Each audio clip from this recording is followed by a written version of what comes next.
Acompáñame por favor en tu Biblia a Gálatas capítulo 2. Hoy vamos a terminar el segundo capítulo de Gálatas. Si es tu primer domingo con nosotros, bienvenido.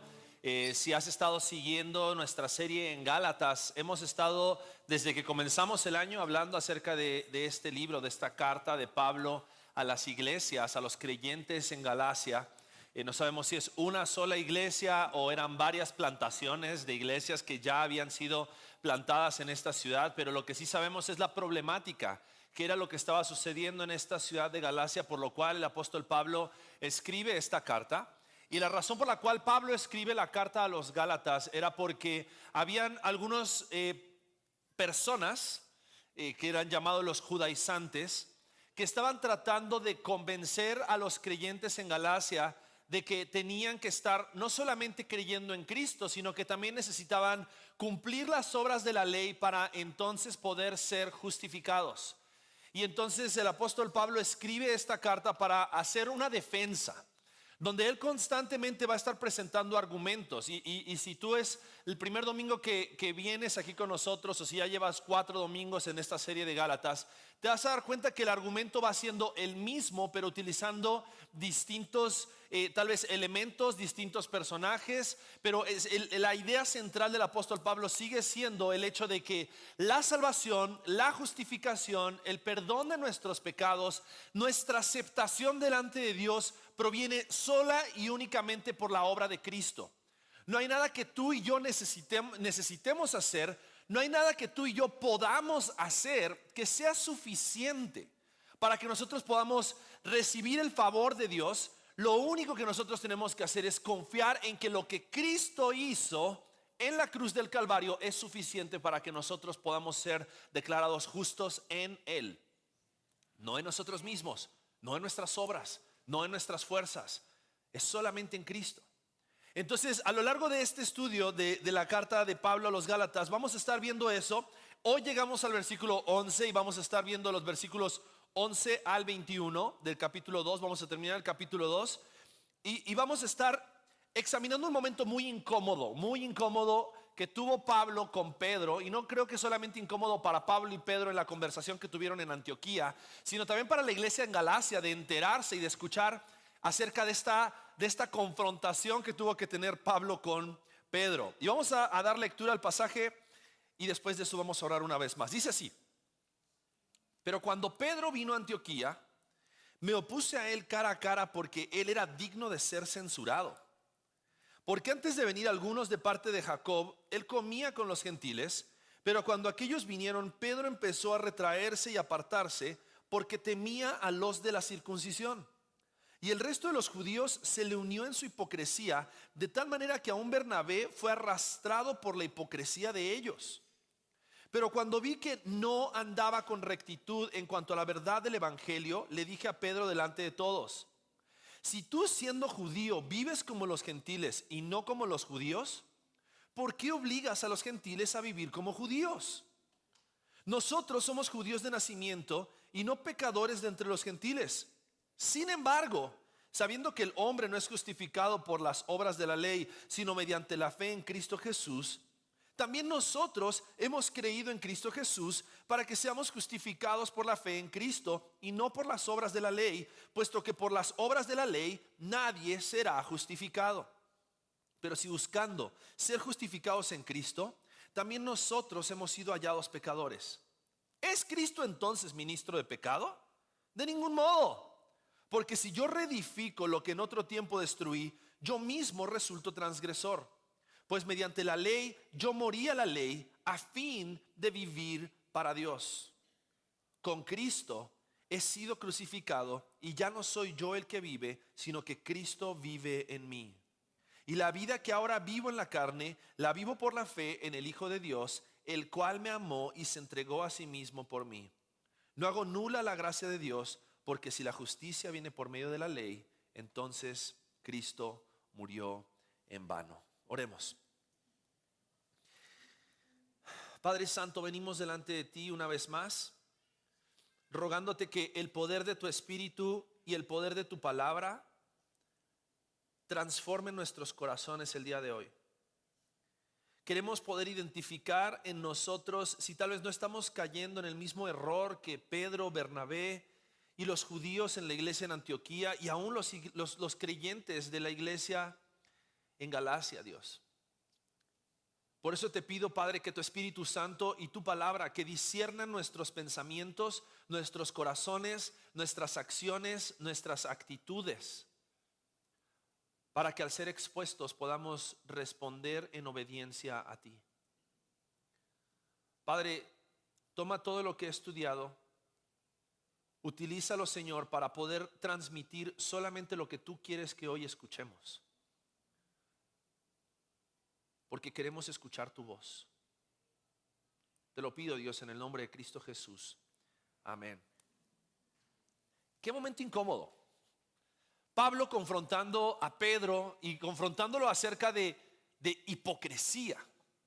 Imagínate Pedro, uno de los apóstoles, siendo confrontado por Pablo acerca de hipocresía. Y creo que si hay algo de lo que tenemos que examinar nuestros corazones el día de hoy es si tal vez nosotros no también estamos viviendo como hipócritas. Hipócritas. Una persona que es hipócrita es una persona que tiene una doble cara. De hecho, la palabra hipócrita era una palabra que se utilizaba en la antigüedad. No me dejará mentir allá Jesús. La palabra hipócrita es una palabra que se utilizaba en los teatros. Y era la palabra que se utilizaba para ejemplificar a una persona que se ponía una máscara, y cuando se ponía una máscara, esa persona representaba un personaje que no era. Se quitaba la máscara y entonces después de eso ejemplificaba su propio personaje. Pero una persona que vivía detrás de una máscara es una persona que se le llamaba en el teatro romano, en el teatro griego se le llamaba un hipócrita. Era una persona que era muy buena para desempeñar roles y personificar algo que no era realmente. Y entonces Pablo llama a Pedro, a Bernabé y a todos los judíos en Antioquía hipócritas por la actitud que ellos estaban teniendo acerca de los creyentes gentiles. Déjame explicarte un poquito acerca de la ciudad de Antioquía. Antioquía era una ciudad romana donde la mayoría de los emperadores habían invertido mucho recurso en esta ciudad, porque era una ciudad muy cosmopolita y era una ciudad que era un referente para todo el gobierno romano. Por lo tanto, no era una ciudad que en su generalidad habían muchos judíos. Todo lo contrario, había muchos gentiles. Gentiles son todas aquellas personas que no nacieron del pueblo de Israel. O sea, tú y yo, a menos que tengas ascendencia judía, somos gentiles. Entramos dentro de esa categoría. Pero para los judíos, los gentiles era como decir una persona de segunda calidad, porque no eran parte del pueblo escogido de Dios. Es más, en algún momento vamos a escuchar que se les refería a los gentiles como perros, y por eso decía dar las migajas a los perros. O sea, imagínate, o sea, ser un gentil y en ese contexto los judíos tenían un complejo de superioridad bastante grande. Si alguna vez te has topado con un judío ortodoxo, podrás saber que aún tienen un complejo de superioridad bastante grande. Me tocó en un vuelo internacional, un hombre judío ortodoxo con sus churritos acá y su sombrerito, toda la pinta de judío ortodoxo, sentado. Llega una mujer a sentarse al lado de él y él se para y llama a la azafata y le dice: ¿sabes qué? Ella no se puede sentar al lado mío. Ella no se puede sentar al lado mío, ella no puede estar sentada al lado mío. O sea, para él, el hecho de que una mujer se sentara al lado de él era como un desprecio horrible. Los judíos tenían este complejo de superioridad. Algunos de ellos tenían este complejo de superioridad donde ellos rechazaban a todas aquellas personas que no cumplían con los mandamientos de la ley, aquellas personas que no habían sido parte del pueblo escogido de Dios. Y si tú querías convertirte en judío, aún hoy, si tú todavía te quieres convertir en judío, tienes que llevar todos los rituales de la ley, circuncidarte, cumplir toda la ley, cumplir todas las fiestas, cumplir todos los rituales que ellos tienen.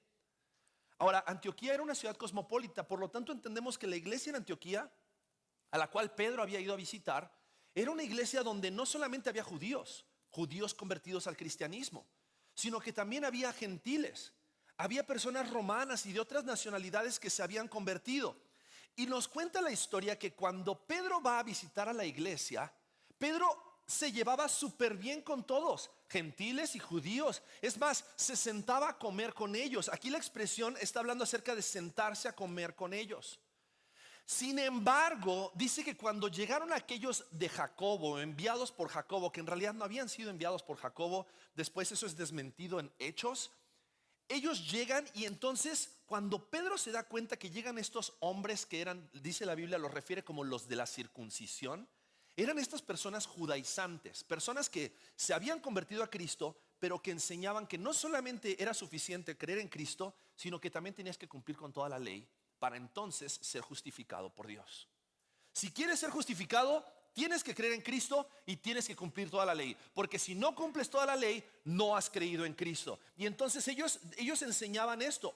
Pedro se da cuenta que ellos llegan, y entonces cuando Pedro se da cuenta de que ellos estaban ahí, dice la palabra de Dios en el versículo 12, que Pedro empezó a retraerse y apartarse porque temía a los de la circuncisión.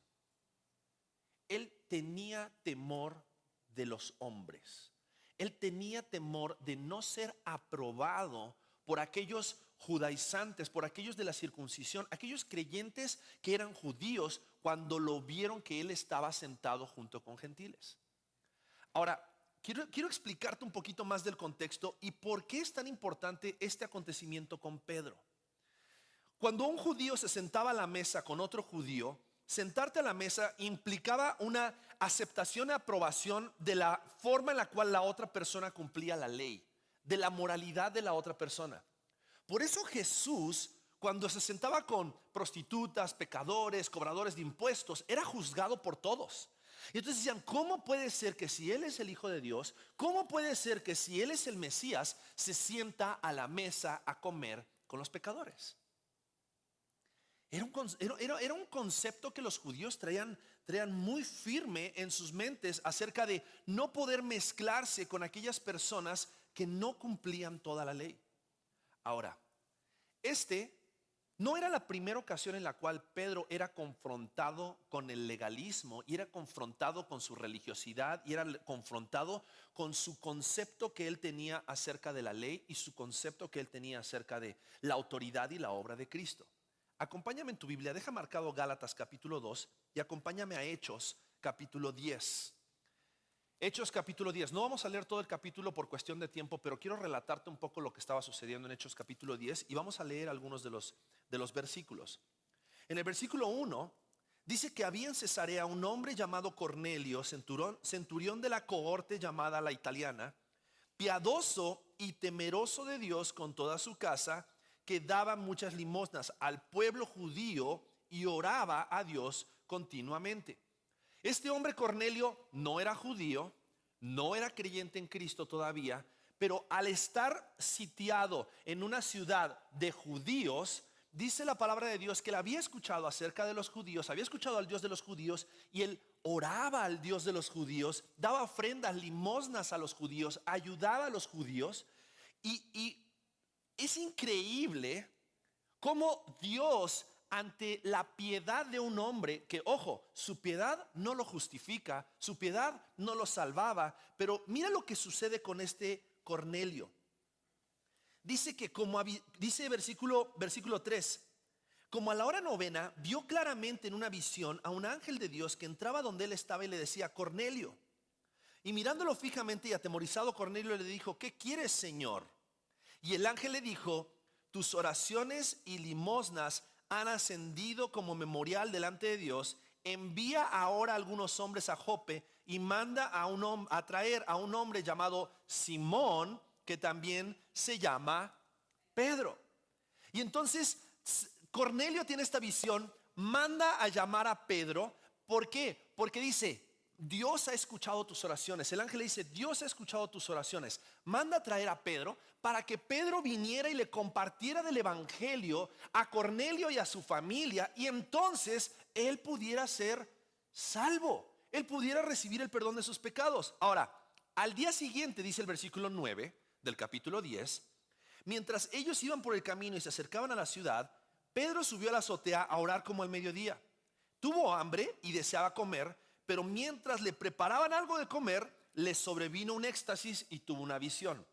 Ahora, no siempre que tienes hambre y tengas una visión viene de parte de Dios. Sin embargo, en esta ocasión dice que vio el cielo abierto y un objeto semejante a un gran lienzo que descendía, bajado a la tierra por las 4 puntas. Y había en él en toda clase de cuadrúpedos y reptiles de la tierra y aves del cielo. Y oyó una voz: levántate, Pedro, mata y come. Pero Pedro le dijo: de ninguna manera, Señor, porque yo jamás he comido nada impuro o inmundo. De nuevo, por segunda vez, llegó a él una voz: lo que Dios ha limpiado, no lo llames tú impuro. Y esto sucedió 3 veces, e inmediatamente el lienzo fue recogido al cielo. Pedro tiene esta visión donde Dios le hace ver en 3 ocasiones. Para convencer a Pedro, Dios le tenía que hacer ver 3 veces las cosas. Después de que Jesús resucita, 3 veces le tuvo que decir a Pedro: Pedro, ¿me amas? Pedro, ¿me amas? Pedro, ¿me amas? Y Pedro tuvo que 3 veces escuchar hasta que se dio cuenta de lo que Jesús estaba queriendo hacer. En esta ocasión 3 veces tuvo que ver esta visión Pedro, y aún todavía no la había interpretado, cuando en el versículo 17 dice que llegan los mensajeros de Cornelio. Llegan los mensajeros de Cornelio, tocan a la puerta, preguntan por Pedro, y Pedro en ese momento le cae el 20 y entonces entiende lo que significaba la visión. Al día siguiente, dice versículo 23, entonces Pedro los invitó a entrar, los hospedó, y al día siguiente se levantó y fue con ellos, y algunos de los hermanos de Jope lo acompañaron. Versículo 24. Al otro día entró en Cesarea, Cornelio los estaba esperando y había reunido a sus parientes y amigos íntimos. Cuando Pedro iba a entrar, Cornelio salió a recibirlo y postrándose a sus pies, lo adoró. Pero Pedro lo levantó diciendo: ponte de pie, yo también soy hombre. Conversando con él, entró y halló mucha gente reunida. Entonces Pedro les dijo, solo para aclarar, ¿ok? Ustedes saben que no es lícito para un judío asociarse con un extranjero o visitarlo. Pero Dios me ha mostrado que a ningún hombre debo llamar impuro o inmundo. ¿Se dan cuenta de lo que Pedro estaba aprendiendo? Pedro estaba aprendiendo que el evangelio y la gracia de Dios es para todo aquel que Dios elige poder manifestar su gracia, su amor, su perdón. Y entonces dice que les predica el evangelio. No había terminado todavía de predicar el evangelio, dice el versículo 44. Mientras Pedro aún hablaba estas palabras, el Espíritu Santo cayó sobre todos los que escuchaban el mensaje, y todos los creyentes que eran de la circuncisión, o sea, todos los creyentes judíos que habían venido con Pedro, se quedaron asombrados porque el don del Espíritu Santo había sido derramado también sobre los gentiles, pues los oían hablar en lenguas y exaltar a Dios. Y entonces Pedro dijo: ¿puede acaso alguien negar el agua para que sean bautizados estos que han recibido el Espíritu Santo lo mismo que nosotros? Y mandó que fueran bautizados en el nombre de Jesucristo. Entonces le pidieron que se quedara con ellos unos días, y Pedro se quedó en casa de gentiles como parte de la enseñanza que Dios le estaba dando para poder estar entendiendo en Hechos capítulo 10 la primera vez que gentiles se convirtieron al evangelio y que recibieron el Espíritu Santo. Ahora, ese fue el primer encuentro que tuvo Pedro con Jesucristo, haciéndole ver cómo él tenía poder para salvar a los gentiles. Pero ¿qué lo llevó a Pedro a años después en Antioquía rechazar a los gentiles, retraerse de los gentiles, separarse de los gentiles y no aceptar que los de la circuncisión o los creyentes judíos lo vieran mal por estar con los gentiles? Dice aquí en el capítulo 2, en el versículo 12: y Pedro empezó a retraerse y apartarse porque temía a los de la circuncisión. Sabes, uno de los aspectos acerca del legalismo no es solamente que el legalista constantemente está buscando su aceptación delante de Dios, sino que el legalista muchas veces también está buscando su aceptación delante de otros hombres. Y muchas veces el legalista va a tener más temor a los hombres que temor por obedecer a Dios. Y entonces por eso muchas personas dentro de las iglesias viven vidas hipócritas, donde no tienen temor a Dios, donde no obedecen a Dios, pero donde se ponen una careta. Se ponen una careta y comienzan a actuar la vida cristiana. Comienzan a hacer las cosas que hacen los cristianos. Levantan las manos en la adoración, ¿no? O comienzan a orar con oraciones rimbombantes y utilizando palabras exageradas. Algunos inclusive hasta se visten especialmente para venir a la iglesia porque vieron a alguien que lo hace, y por temor a las demás personas comienzan a llevar ciertas prácticas religiosas por temor a lo que las demás personas puedan llegar a decir. Y entonces aquí Pablo está queriendo hacer a Pedro, está queriéndole hacer ver a Pedro que cuando uno entra en esa rutina y cuando uno empieza a tener ese tipo de actitudes, uno está buscando más la gloria para sí mismo que la gloria de aquel que nos ha hecho aceptos delante del Padre. Y esa actitud religiosa y legalista era la que tenían estos creyentes, algunos de ellos, de la circuncisión, que solamente estaban juzgando y viendo si los gentiles cumplían toda la ley. Entonces Pablo llega a confrontar a Pedro y a hacerle ver algo muy importante que podemos ver en este pasaje, que para que un creyente pueda vivir para Cristo, el versículo 20 termina con una declaración increíble, cuando el apóstol Pablo dice: con Cristo he sido crucificado y ya no soy yo el que vive, sino que Cristo vive en mí. Yo estoy seguro que a ti y a mí nos encantaría poder decir eso. Ya no vivo para mí, vivo para Cristo. Pero fíjate, un creyente que quiere vivir para Cristo tiene que dejar de vivir para sí mismo y para la aprobación de las personas a su alrededor. Si tú y yo queremos ser cristianos, guardándonos del legalismo, viviendo y disfrutando de la gracia de Dios, tenemos que dejar de preocuparnos tanto por lo que las demás personas piensan y recordar lo que Dios piensa acerca de nosotros mismos por la obra de Cristo Jesús en la cruz. Porque en ese momento vamos a poder experimentar el gozo de la vida cristiana. La ley ya no va a ser una carga sobre nuestros hombros, sino que vamos a poder gozarnos en el propósito de la ley. La ley tenía un propósito. Y déjame ilustrarte el propósito de la ley con algo muy sencillo. ¿Alguna vez te has roto un hueso? ¿Alguien? ¿No? ¿Nadie? Gracias por todos los honestos. Cuando una vez yo me fracturé el brazo, me llevaron al hospital y lo primero que hicieron no fue abrirme y operarme. ¿Qué hacen generalmente? Te sacan una radiografía. Porque la radiografía le permite al médico, al traumatólogo, poder identificar qué tipo de fractura es la que tienes. Si es una fisura, si es una fractura, si es una fractura donde el hueso se ha desplazado y hay que volver a enderezarlo. Obviamente si el hueso te está saliendo así por el brazo, pues obviamente está fracturado y hay que arreglar ese asunto, ¿no? Pero la realidad es que el traumatólogo no abre sin antes sacar una radiografía, y generalmente lo que hacen, si estás consciente, es traer la radiografía y enseñarte la radiografía y decirte: mira, ¿ves esto que está acá? Esto es una fractura. Y para poder arreglar esta fractura, tal vez vamos a tener que poner una férula, o vamos a tener que poner un yeso, vamos a tener que acomodar el hueso, va a doler un poquito, y después te vamos a poner un yeso, o tenemos que hacer una cirugía y tenemos que reconstruir tu hueso. Ahora, en el momento en que viste la radiografía, ¿te curaste de tu fractura? No. ¿Qué hizo la radiografía? Exponer cuál era tu problema. Exponer cuál era tu problema para que entonces el médico pueda decirte cuál es la solución.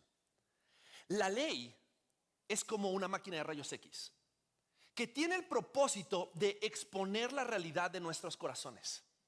La ley fue dada por Dios como una guía para exponer qué es lo que realmente hay en nuestro corazón y darnos cuenta de cómo nosotros estamos constantemente buscando nuestros propios deseos, nuestra propia gloria, nuestra propia voluntad, en lugar de estar buscando la voluntad y la gloria de Dios. La ley no es algo malo en sí mismo. Dios le dio la ley a Moisés, Dios le dio la ley al pueblo de Israel. Pero la ley, la radiografía, no tiene la capacidad de restaurar, sanar, arreglar tu problema. ¿Qué es necesario? Es necesario que el médico venga y que el médico ofrezca una solución necesaria para que entonces pueda solucionar tu problema. ¿Sabes qué era lo que estaba sucediendo con ellos? Que ellos estaban examinando radiografías en lugar de estar recibiendo la solución para lo que era su problema. Y el problema que nosotros tenemos, que la ley nos expone, es nuestro corazón pecador, nuestro corazón sucio, nuestro corazón que tiene malos deseos. Y entonces, ¿qué era lo que estaba sucediendo aquí con Pedro? ¿Y qué era lo que estaba sucediendo con los gentiles, con los creyentes ahí?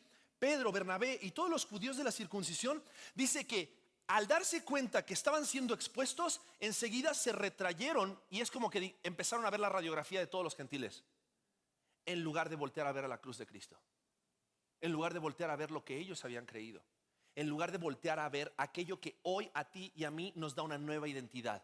Nosotros somos nueva criatura, no porque hemos dejado de pecar y porque cumplimos la ley, sino porque Cristo nos ha hecho nueva criatura. Un legalista es una persona que constantemente está mirando a las personas como con una radiografía. Y está mirando, mira, ve lo que él no hace, ve lo que sí hace, ve los lugares a los que va, ve los lugares a los que no va. Ese es un legalista, una persona que constantemente está haciendo un rayo X en lugar de estar mirando la obra de Cristo en la vida de esa persona. Ahora, ojo, Pablo hace un rayo X en la vida de Pedro. Y cuando hace el rayo X en la vida de Pedro, Pablo hace algo que es bien importante. Pablo le recuerda el evangelio. Pablo no condena a Pedro, sino que Pablo le recuerda: Pedro, recuerda de dónde Dios nos ha sacado. Recuerda la obra que Dios está haciendo en nosotros.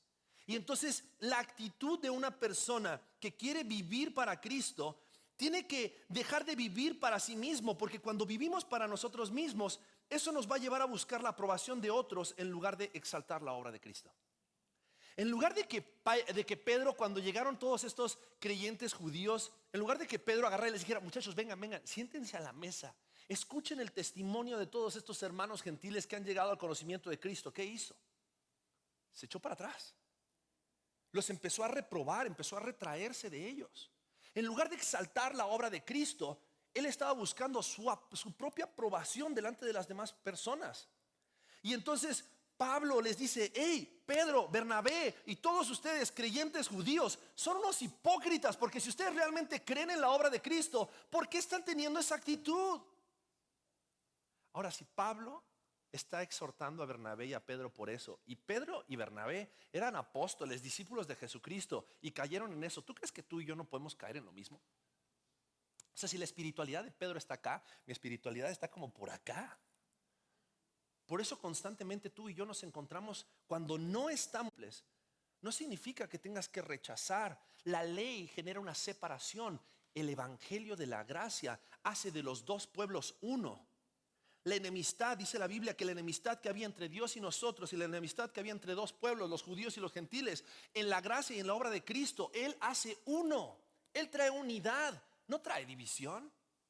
Pero cuando nosotros vemos la ley solamente como aquello que hay que cumplir para tratar de ser aceptos delante de Dios, eso nos va a llevar a vivir vidas donde nosotros estemos constantemente buscando la aprobación de las demás personas y la aprobación de Dios, en lugar de descansar en que ya somos aprobados porque lo que Cristo hizo en la cruz es suficiente.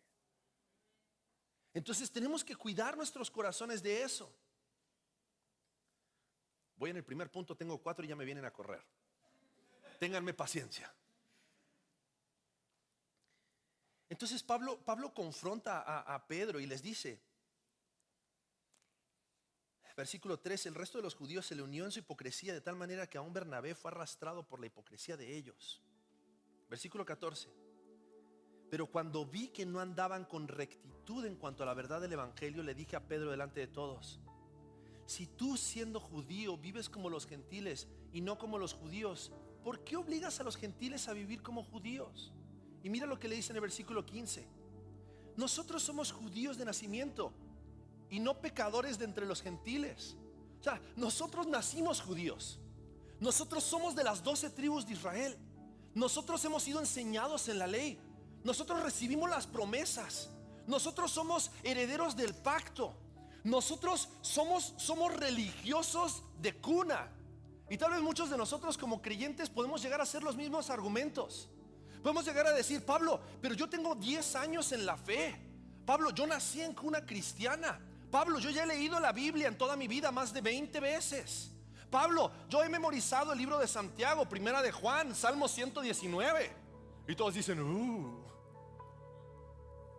Y Pablo le dice a Pedro: nosotros somos judíos de nacimiento. Versículo 16: Sin embargo, sabiendo que el hombre no es justificado por las obras de la ley, sino mediante la fe en Cristo Jesús, también nosotros hemos creído en Cristo Jesús para que seamos justificados por la fe en Cristo y no por las obras de la ley, puesto que por las obras de la ley nadie será justificado.